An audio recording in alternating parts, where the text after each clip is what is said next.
Hello, welcome back. Today we have a video that I've been yearning to make this video because there's no sort of like discussion of this whatsoever. So I'm glad I could be the first to put my foot down on what I think the number one, not the number one, sorry, the top 15 pound for pound fighters in dirty boxing. I really got nothing to say before we get into it. Um, obviously this is the DIORPIUM pound for pound. So, to each their own. This is my personal opinion. I have other things that go into it that change things up and stuff and whatnot. But let me just explain to you. Number 15. And listen, number 15 is hard. Starting a list off is hard. And I had a couple names I wanted to put here. I wanted to put Zach Palga. I wanted to put Haskell Rhodes, only for recency bias, low key, but I think Zach Palga would fit better at number 15. But someone I thought would be better for number 15 to start off this list that I think deserves it. John Zay Silva, number 15, pound for pound. And the reason I chose him over Zach Palga, they're both 1-for-1, okay, or 1 win, 1 loss. Obviously, that's what that means. They both have a KO and they both have a decision loss. All right, if I'm not mistaken, yes, or TKO, KO, whatever. But I think John Zay's 2 wins are slightly better than Zach's. Zach's is like Rob Perez and Raheem Cleveland, who isn't bad. You know what I'm saying? He like his fucking bicep rolled. Sorry, no, I'm not ripped. But his bicep rolled up on him in that Zach Palga fight. So like that's not like a. I mean, I'm not trying to take away from Zach Palga's win. It's nothing but respect. The fight game is the fight game. So he won and he did that at the end of the day. But like imagine throwing a punch with a right, a bicep that pulled basically or rolled up. Like it's just not that. That's half of an opponent in my opinion. Kind of similar to the Marab Peter Yan thing where Peter Yan didn't have his right hand in the initial fight and got 5-0. He got dominated. But yeah, and I think John Zay Silva's wins, obviously his first win over Travis St. John, fight of the year of 2025. Obviously, I can't say it enough, but not even just that. Yes, the entertainment thing, but it was pretty dominant. Like, yes, the end of the first round was a little rocky for him, but he still maintained. Yes, he got chinned a couple times, whatever, but what he did in the beginning of that round was even worse. And then what he did into the following round to KO Travis St. John immediately in the second round is just, that's truly what solidifies him at number 15. And, with his fight with Kevin Felipe, obviously he lost by decision, but it was pretty close. I think Kevin Felipe barely made it like obvious that he kind of won, but Jose Silva still was in there. Like he didn't get KO'd. They barely even really rocked each other. It was like pretty tit for tat. But like I said, Kevin really did enough basically. Number 14, you know, I don't know the right way to put a woman in this list because I don't want to do like a women's pound for pound. Really, I do not. Let's be real here. Who wants? No one. Not all right. I'm not gonna say no one. The ladies could, the woman could, but I'm just gonna do it the European way. Number 14, we got Paula Bittencourt. And obviously, I would have had Jessica Rose Clark here. She obviously is more established in DBX and has more, I guess time in the DBX ring. But I think just Paula coming in, breezing through her like that with the easy 3-2. Yes, it's still close. It's still 3-2. It wasn't like an obvious 5-0, like one-sided crazy victory, but it was still pretty obvious that Paula had did enough. And reminder for everyone again that thinks that that was a robbery. It's literally just because Jessica Rose is hot, and that's why you think that. And she had a good last 2 rounds because she decided to finally pick up the pace instead of doing it also in one of the first 3 rounds where I guarantee you it's pretty close fight as is. So if she would have done that in the first 3 rounds, scored one for herself, she would have won the fight. But I get it, you know what I'm saying? It's just game. It was just not a bad game plan. It was still a good game plan, and she was conserving her energy, but it just didn't work in her favor that night. You know what I'm saying? So that's why I got number 14, Paula Bittencourt, the champ. You know what I'm saying? Number 13, obviously the GOAT of dirty boxing. We have Sung Jun Lee, the South Korean, sorry. The hippo. Dirty boxing was calling him, Korean barbecue. So whatever nickname you want, you got it. It's up to your discretion. He has plenty of nicknames. He probably has more in the gym. And one day, I promise you, I will be going to South Korea and training that Korean top team or South Korean top team, whatever it is. I don't know, probably Korean top team, I think it is. And I will trust. I'm holding myself accountable to that. I'm putting that out there in the universe right now. That will happen in the near future. Probably not, this year, but, within the next couple of years. That's a goal I have, is to go to South Korea. But anyway, that's besides the point. Sun Jung Lee, the reason I have him at 13 and not higher, obviously recency bias. DBX5 was last, and you know how pound for pound ranking shift. They move a lot according to every card, depending on who's fighting and whatever. But, there's not that many DBX, cards. There's only been like 5, technically 6 with the premier card, but it's like there's gonna be a lot of movement considering there's like no like established anybody. So listen, if that makes sense. Number 13, I got Sun Jung Lee. Obviously, it was over Victor Cardoso, who's 0-3 now. So he's not like, someone that you can say that's a crazy win. You know what I'm saying? But the way he did it was very good. There was hella damage on Victor, which tends to be how it usually goes with Victor, unfortunately. But all that proves to me about Victor is that he has a crazy chin. And, just watching these fights, like, Victor's actually clean and crazy with it. It's just like he just gets the better of him done. It just is what it is. But talking about Sun Jung Lee, in this third round of that, he ate like 2 spinning back elbows or back fists or something. Like, he has a chin. He's technically sound for a heavyweight. His cardio looked good. It was getting a little slow at the end of the second and third, but they're heavyweights. What can no heavyweight is gonna breeze for 3 rounds. So, but that's why I have him at number 13. Also, this is a DIORPIUM list. I fuck with Sun Jung Lee. I didn't want to put him too high and try to gaslight myself and you guys into making that a reality, but just not the case. Number 12, we have Diego Zuniga. We know Diego, bruh. And, dude, I was literally talking to Dorian at the gym, bruh. I was showing him I showed him the Montavious Ware fight against Alexander Shank, and we were talking about that or whatever. And then I was trying to tell him about Diego Zuniga because he had a similar performance, but he didn't get the finish. He kind of just dominated for 3 rounds. And Dorian was telling me he thought it was aight. I was like, all right, bruh. And listen, Dorian, nickname in the gym is Mr. Technique, so he just has a higher standard of everything. It just is what it is. But he's tripping. I'm not gonna lie, I was so entertained. And this is me. He might not actually be tripping, but I just have to defend Diego, bro. And no, it's not because he's from Iowa, bro. Why would that be the case? But we have number 12, Diego Zuniga, bro. Obviously beat Jordan Craniel by decision on DBX5. Like I said, recency, a lot of movement in the pound for pound rankings considering there's not a lot of history of, DBX, but just the dominant performance he had, bloodied up that folk with the jab the whole time, you know what I'm saying? Slip, rip, head movement, slip, bah. And, I can't even really replicate the level of boxing he has because I don't have that level of boxing, literally. I'm not even joking. I wish I did. Just seeing the boxing difference in dirty boxing compared to like MMA or like Muay Thai makes me want to start taking a boxing class, bro. I'm not gonna lie, because I feel like that's kind of a requirement to like genuinely be top of the top in DBX, or it's looking to pan out that way, if that makes sense. So bright future for Diego Zuniga. If you haven't watched that fight back, it is actually so good. It's just entertaining, especially if you like boxing, bro. It's basically like a boxing match with 4-ounce gloves that are like this. So you got no eye pokes. And we haven't had like any eye pokes all of DBX. We've had like a couple. I think we've had like 1 or 2 for real ones where it's like, all right, take a timeout, blah, blah, blah. Fuck you, Palatnikov, if that was you. It's not actually fuck you, Palatnikov, but it's, sorry, I take that back. It's not fuck you, but, you're the example here. And then you're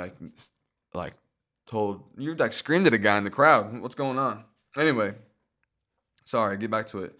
Diego Zuniga. Go watch back his fight. Very entertaining. I'm gonna watch it back probably later. Definitely a fight I would want to watch before going into sparring, just to like take something from it, to implicate it and just see, work it and put it into your fucking, your toolbox or whatever.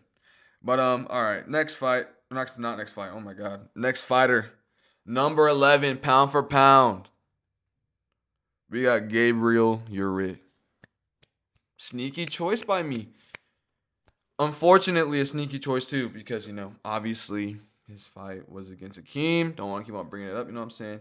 And honestly, I did watch it back this morning.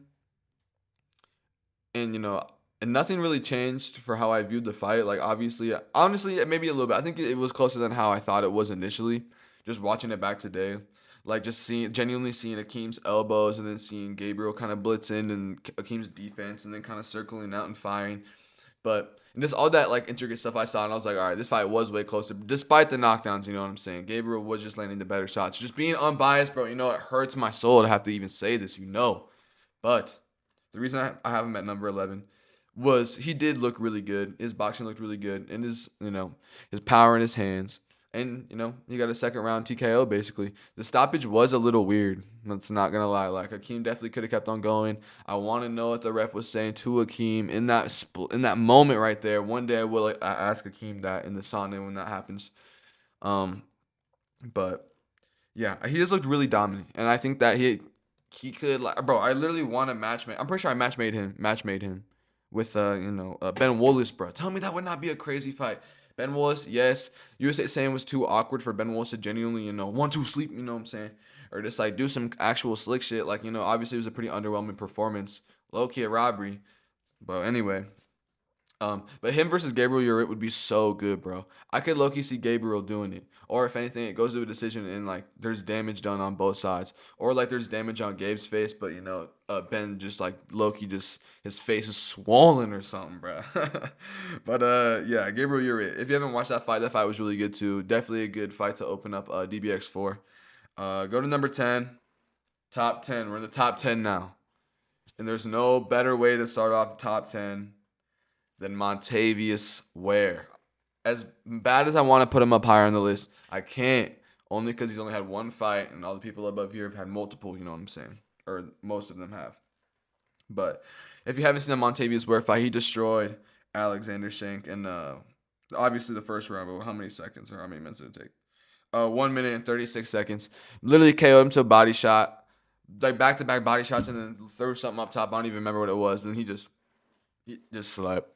Or maybe basically just like couldn't. You was just like immobilized, basically. Just like you ever played UFC 5 and just like spam like body hooks and then they just go. Ugh.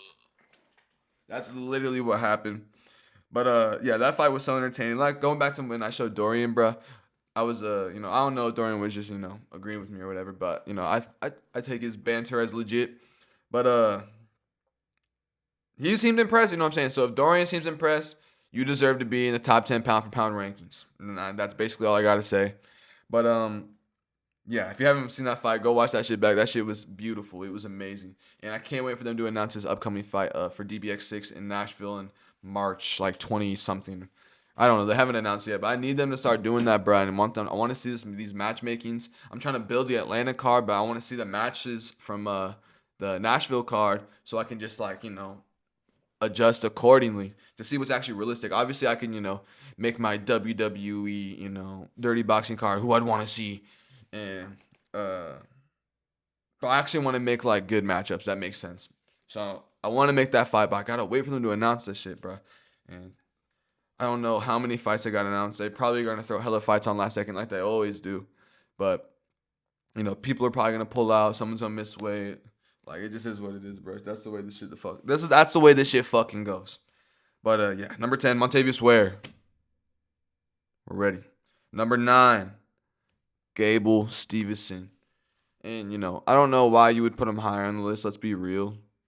And the DIORPIUM pound for pound rankings have a lot of things that go into them that put them where they're at. And the reason I put him at number 9 is because I don't see him returning to dirty boxing. Let's be real. He wants to go to MMA. He wants to go to the UFC. I could literally see him making an MMA debut in the White House. Let's be real. Like that just is what it is. Like an American Olympian making his UFC debut at the White House against Josh Hokett, which would be fucking crazy, bruh. That's my prediction. Josh Hokett versus Gable Stevenson at the White House. They're gonna open up the card or some shit, or it's gonna be Derek Lewis versus Josh Hokett at the White House. Trust me, bro. Trust me. It's one of those two, and if I'm wrong, you won't hear it from me. But yeah, obviously he destroyed Billy Swanson in the first round in 15 seconds. Destroyed him, flatline killed him with uppercuts. Jumped over the fucking ropes and just hit that. I think his name's Arthur Jones. I'm sorry, but John Jones is late, brother. Celebration, touchdown celebration. But yeah, Gable Stevenson's number 9. Only because I don't see him coming back, so this will be an easy way to push him out of the rankings, if that makes sense. But yeah. Anyway, number 8, we got Brian Battle. Let's be real. Yes, he has 2 KOs in under a minute, basically. But they gave him trash can opponents, literally. They gave him like, I'm sorry, but they gave him like Tennessee, like mountain trailer trash. Like, dude, I'm from the trailer trash family myself. My family is not really trailer trash anymore. Relax. But that's what it was like growing up. You know what I'm saying? So I am all right to say that. I can say that. So if you have a problem with that, that just is suck it up, basically. But yeah, they both were just like they looked like shouldn't have even been in the ring with Brian Battle. Let's be real here. But yeah, the reason I don't have him higher is because of that. Obviously, back to back KOs in the first minute. That sounds crazy. You should be in the top 3. No. So I don't really got much to say besides that. Also, I would love to see Brian Battle return to Dirty Boxing, obviously, and I could slightly see him returning, especially if the PFL thing doesn't go well. But the PFL thing does go well. Like, let's be real here, he's gonna probably just stick to MMA, make that good money, and just work back his way to the UFC if the UFC is even willing to allow him back. Who knows? But yeah, number 7 on the pound for pound list, we have Kevin Philippe, who I did matchmake those two to fight for the inaugural 185 Dirty Boxing middleweight belt, which would be a pretty good fight. Let's be real. But yeah.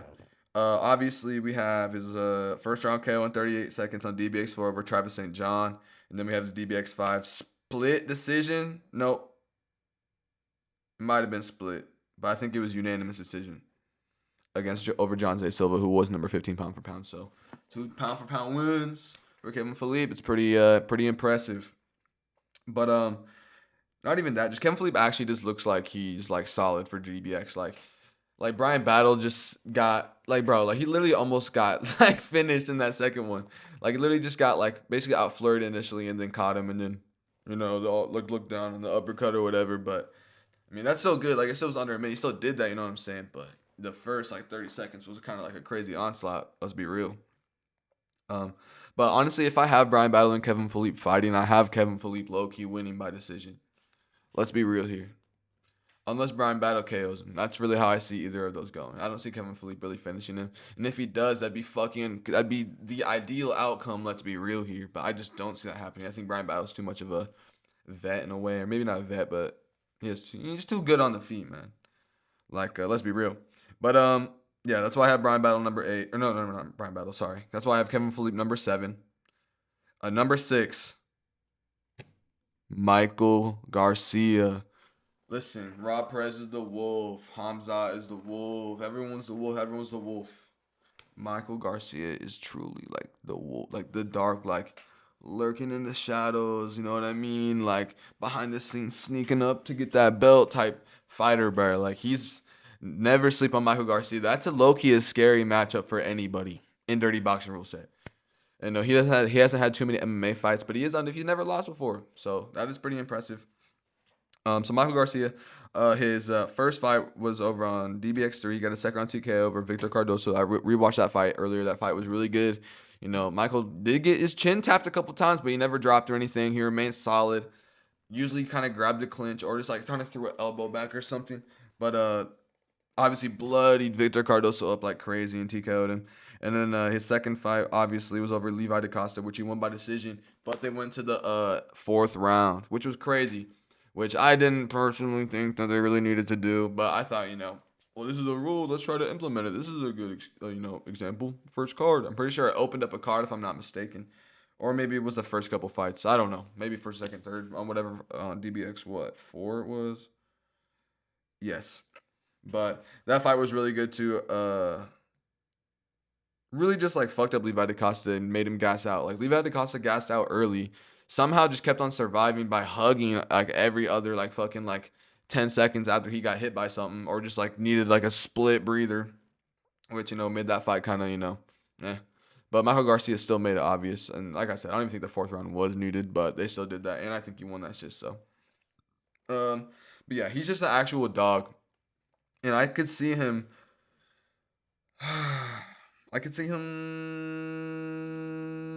fighting who? I don't know, because Rob Perez already has a fight booked. Him versus Rob Perez would be good. I'm really standing on that. That's really all I want. So, uh, but no, now we're in the top five of the DIORPIUM pound for pound rankings. Number five, and this might be controversial, but this is the DIORPIUM pound for pound rankings. Like I said, when you have like some legal issues and stuff, you know what I'm saying, that doesn't really make you look good as a person, or like kind of chips away at your character, and maybe even shatters it. You know what I'm saying? Um, that kind of puts you down in my pound for pound rankings. Like that's just me though. Like I know that's not the fight game, but like I don't want a piece of shit. It's my number one pound for pound rank. So we got Jairzinho Rosenstruck at number five. He is the heavyweight champ, but his first fight was over Victor Cardoso, which he TKO'd him in round two. You know what I'm saying? And then the inaugural heavyweight fight was him versus Raheem Cleveland, who got, sauced up. Obviously, his bicep, tore up, so I'm not trying to overdo him so much. Me and Raheem are both Patriots fans, so let's meet in the middle here. It's all love. It's all love. But, those aren't the two, like, best wins ever in the world, so I can't really, like, say anything about them, like, as opponents to Jairzinho to, like, explain to you that him beating the way he did is like impressive. Like he's a UFC vet. Like obviously beat Shamil, retired Shamil or whatever. I don't know why it says that on Tapology. I thought that was really funny. But not even just that. World kickboxing champion. I don't even know what for, but he's just sauced like that. So these are expected. This isn't like he's fighting. Somehow someone crazy comes over that is someone insane that's actually on his level, and then beats him, whatever. Anyway, yeah, you know what I'm saying. That's why he's number five. You know what I'm saying. Also, like he bit his girlfriend and shit. I'm gonna stop talking too much shit. You know what I'm saying. But yeah, I made a video about all that stuff that went on, and also just because it's funny, I'm gonna bring it up on this. Rob Perez's Instagram profile pic is literally Jairzinho with jail cell bars in front of him. So that's really funny. And when that all went down, like low key, Rob Perez is my primary source for all that information, bro. It was posting all that shit on his Instagram. Also, I read some shit online, just like some people writing articles too. I think it was the article that he had posted, or like he sent a screenshot of it, but I found it online or whatever. But yeah, that's why he's my number five. Number four, I don't even know if y'all are even gonna know, but Francisco Trinaldo. This dude is 46 years old, Brazilian, moving like he's 26, bro. I'm telling you, he's crazy. And his first fight was over Eric Moonry. TKO'd him in 30 seconds, bro. When I tell you he had him in the corner, kind of posted off him. Eric Moon's like this, like this. Notice, like this, not like this. He's like this. Guard is splittable. Francisco just goes 1, 2, 3, 4, 5. Eric's bleeding from his face so bad. 5 seconds later, Francisco's still just going, throws one more elbow, and I think it's like a 2 over the top or something, or just a left, or something, a clinch over the top. Eric Boom drops. 30-second murder. Francisco Trinaldo. Go watch that fight back. That fight is really good. And then his second fight was over Nayanesh Ayman, which went to decision, which low key I had Trinaldo winning by, murder. So, that didn't happen. Nayanesh Ayman, I think he has the skills to compete in dirty boxing. I think he just needs to kind of like gain that experience. I think that's why he lost by decision. But Francisco Trinaldo destroyed him. Like he was not Trinaldo. Trinaldo was, I think, fine. I think he had a clean face, if I'm not mistaken. But Ayman was just red. Like he was straight up just red. So he put a beat down on him. He's like pound for pound. Like we're talking pound for pound. Like who's winning these fights? Trinaldo's going to maul you. You're not surviving that first round onslaught. I don't even know what weight he really for real fights out off the top of my head. But anyone in that division, that's a scary matchup. Just like Michael Garcia. Let's be real. Top 3 pound for pound now. Number 3. And, I could see him returning to dirty boxing. I could also see him chilling, sticking out RAF for the wrestling, because it's easier on his body. I got Yoel Romero, 2-0 in dirty boxing, 2 finishes. Kind of in the same thing as Jairzinho, where it's like his opponents are actual, like, empty cans of, like, mixed greens or something. But they're just like, it's just like they're so bad. Like he destroys them. Like they're not anyone reputable that I can like defend that like, oh yeah, that's actually a good win. Like obviously they're setting them up to be a main event, but just to get a clip and get some motion for that shit or whatever. Um but like he's so scary, bro. Like no one wants to fight fucking Yoel Romero, bro, in dirty boxing, bro. Bo Nickel didn't even want to wrestle Yoel Romero because he was scared about his credibility. Let's be real here. That's what all I was. I think that's Yoel made a statement, like said some shit, or maybe he didn't. I saw it from somewhere else. I don't know. I am not a good source of information for all that stuff. But yeah, it's just like he got a KO round one in the DBX premiere, and then DBX one he got a TKO round three, which should have been faster, but it wasn't. But yeah, he was obviously just set up. But still, though, pound for pound, like no one's beating Yoel, bro. Like Yoel's out dogging you. Like for the average competition in DBX, Yoel's like right here. So it just is what it is. Number two, this is a no brainer. You know, not really much to say besides that. It's Rob Perez. 3-0 in dirty boxing. His first fight was on the DBX premiere over Fabio Charant. He got TKO in round two. DBX won split decision with Zach Pauga. Definitely want to see that fight ran back in the future. That fight was good. And then his last fight on DBX 2, where she KO'd Alex Nicholson in round one and then pissed on him. And Zach Nicholson, bro, I literally just watched that fight back before clicking record, bro. He like destroyed his knee falling down, and then fucking Rob Perez just starts like barking on him, and not barking at him for real. Maybe he did too. I wouldn't even be surprised, but starts talking hellish shit. Like just it's so funny, bro. But Rob Perez, bro, number 2 pound for pound, dude. He's coming at you no matter what, coming forward. Unless you hit him with some shit immediately, like get some respect out of him, then makes him kind of work the distance, which I don't even think he knows how to do that. I'm joking. Obviously he does. He's a boxer. He knows. He has good footwork. Look at it. Look at what he's doing. There's a reason he's number 2 pound for pound. So I'm not even here. I'm joking. You know what I'm saying? I'm not trying to sit here and actually talk shit about Rob Perez. I am a big Rob Perez fan. And, obviously his promotability, just him as a character, like he's so just like, not even just funny, but funny enough and entertaining.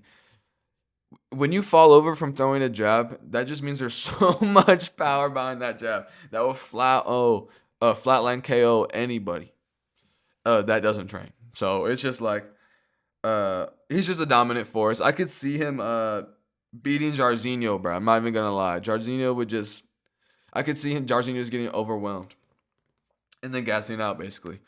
I could see him. I don't know how him versus Michael Garcia goes. Probably Rob Perez. Finishes Michael Garcia. As much as I don't want that to happen, bro, it's probably the realistic outcome, no bias. But yeah, Rob Perez is just like he is the hydrogen bomb. You know what I mean? But yeah, that's all I gotta say about him. Number 1 pound for pound. This is also a no-brainer. How can you have anybody else here? We have Corey Maximus Jackson. Sorry, Jake was shaking back there. Corey Maximus Jackson. What else do we really gotta say? He's tied with Rob Perez for like having the most experience in DBX. He has everything experience-wise. He's the one that introduced how to work the elbows. I rewatched all 3 of his fights earlier. Or not all 3. I didn't rewatch the Juan Alvarez fight. I already watched it plenty of times and know how that fight goes. But I rewatched the I haven't wrote down here. The Marcellus Wallace where he won by overhand of doom round 2, I think. Might have been round 1. I think it was round 2. But so he already has that flatline KO, which secured him the first ever bonus in dirty boxing history. That's history right there. Solidified for the city of Atlanta. Atlanta, stand up.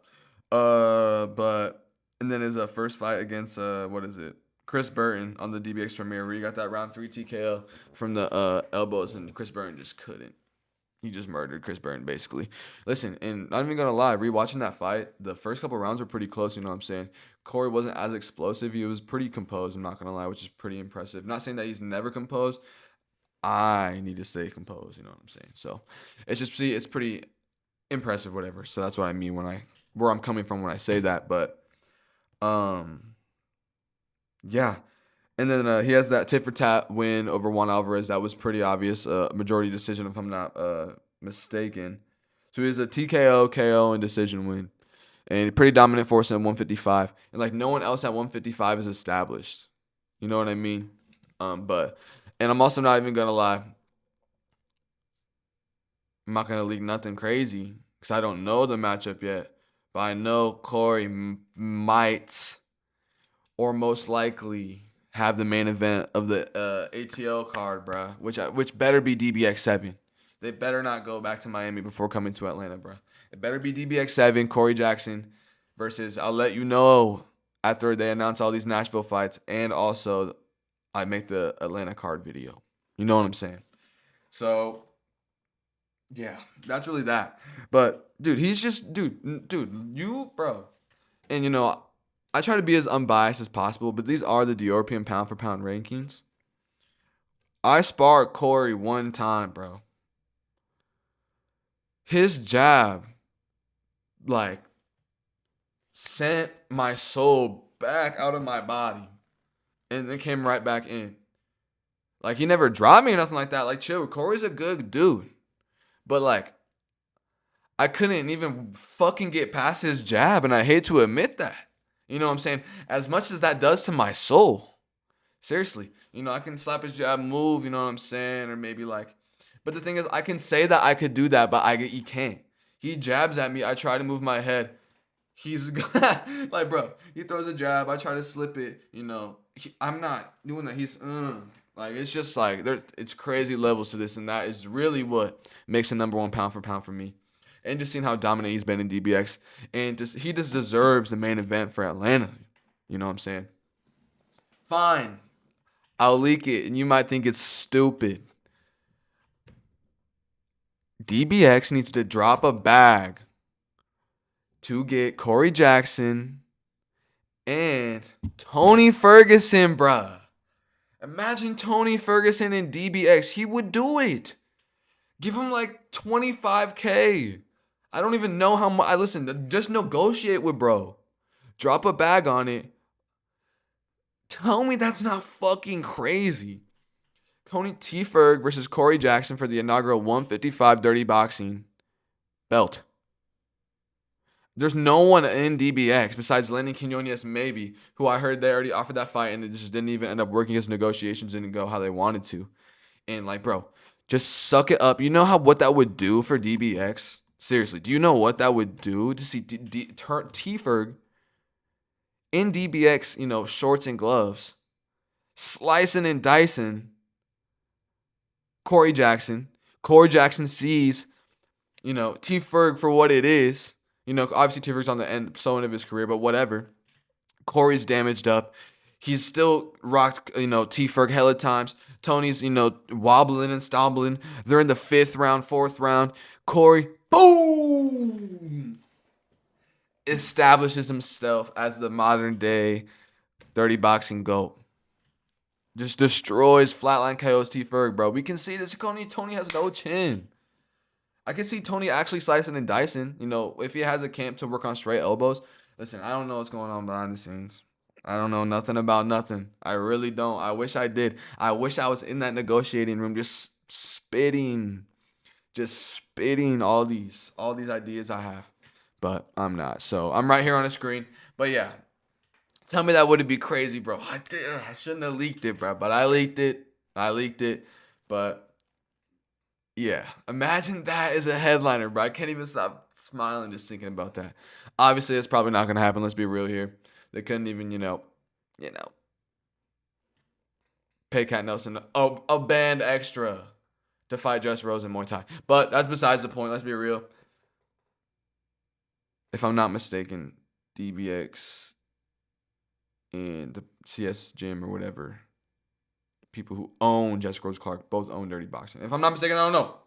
Could be wrong on that. I don't know anything. Like I said, I'm not a primary source of information. I just ramble, basically. But yeah, bro. Corey Jackson, number one pound for pound right now.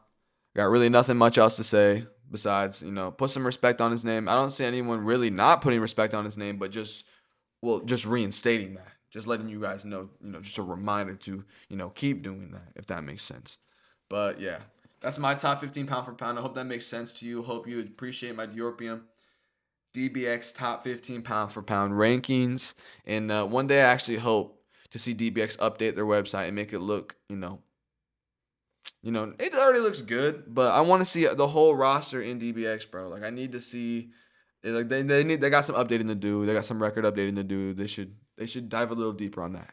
But this is still a very young sport. A lot of evolving is coming, and to just coming to make this sport picture perfect. You know what I mean?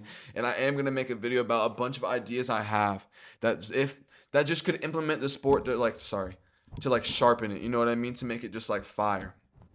Um, I have a lot of things that I want. Like it's basically gonna be like rules that they could either implement or like situational scenarios that these fighters should be like training. Like if you're up against the ropes, for example, fuck it, bro. This is dirty boxing, bro. Grab the rope, trap your opponent.